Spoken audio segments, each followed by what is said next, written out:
It usually takes, quite honestly, a little bit longer to cover the first aid topics than it does the CPR portion, because there's so many different ones out there. Just about any business out there might have a need to control bleeding. Somebody can fall, trip on something, hit their head, cut themselves, that type of thing, where they might need some aid. You might have sugar issues with some people, diabetics. You may have fainting. That happens a lot more often than people think. Talk about things like heat exhaustion. And it doesn't have to happen necessarily in summertime, but it's typically associated with summertime because your body in certain situations will overheat. And if you're not hydrated well enough, you'll start sweating profusely. You may become a little bit dizzy, you may become a little bit disoriented, and the people around you need to recognize you and get you into a cooler spot and kind of cool you down gradually, give you a little bit to drink. They need to know that through the first aid side of things.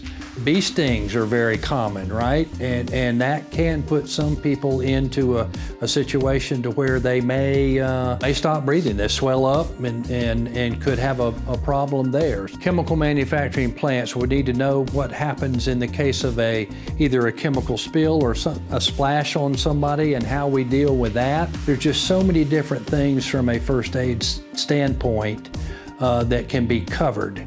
You guys may be aware that a Stop the Bleed campaign has been going on for, the last 7-8 years. There's been a real big push on that.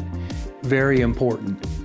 And people are now using tourniquets again, very sophisticated tourniquets as well.